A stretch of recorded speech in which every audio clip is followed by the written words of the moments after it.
कांग्रेस नेता राहुल गांधी ने कहा है कि अगर भारत में विपक्ष ठीक से एकजुट हो जाए और एक वैकल्पिक दृष्टिकोण अपनाया जाए तो भारतीय जनता पार्टी यानी बीजेपी को आगामी आम चुनाव में हराया जा सकता है।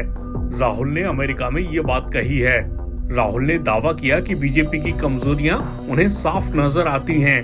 उन्होंने कहा, मैं स्पष्ट रूप से बीजेपी की कमजोरियों को देख सकता हूं। अगर विपक्ष ठीक से गठबंधन करता है तो बीजेपी को हराया जा सकता है। राहुल ने कहा, अगर आप कर्नाटक चुनाव देखें तो सामान्य समझ ये है कि कांग्रेस पार्टी ने बीजेपी को टक्कर दी और उसे हराया, लेकिन जो बात अच्छी तरह से नहीं समझी गई वह वो तरीका है जिसका हमने इस्तेमाल किया। उन्होंने कहा कि कांग्रेस पार्टी ने चुनाव लड़ने के लिए पूरी तरह से अलग नजरिया अपनाया और कर्नाटक में जीत की नींव भारत जोड़ो यात्रा के जरिए रखी गई।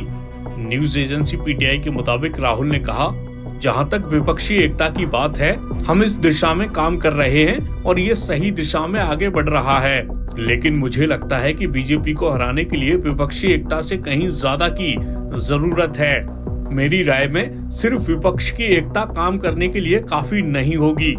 मुझे लगता है कि आपको बीजेपी के लिए एक वैकल्पिक दृष्टिकोण की जरूरत है। उन्होंने कहा, भारत जोड़ो यात्रा इस तरह का दृष्टिकोण बनाने की दिशा में पहला कदम था। ये वो दृष्टिकोण है जिससे सभी विपक्षी दल जुड़े हैं। कोई भी विपक्षी दल भारत जोड़ो यात्रा के विचार से असहमत नहीं होगा। उन्होंने कहा, मुझे लगता है कि विपक्ष को एक साथ लाना महत्वपूर्ण है, लेकिन विपक्ष को साथ लाना और भारत के लोगों को ये समझाना भी जरूरी है कि विपक्षी दलों का ये सिर्फ एक समूह नहीं है, बल्कि देश को आगे बढ़ाने का एक प्रस्तावित तरीका है और हम उन चीजों पर काम कर रहे हैं। एक सवाल के जवाब में केरल के वायनाड से पूर्व सांसद ने कहा कि प्रधानमंत्री पद के उम्मीदवार का फैसला कांग्रेस पार्टी के अध्यक्ष करेंगे।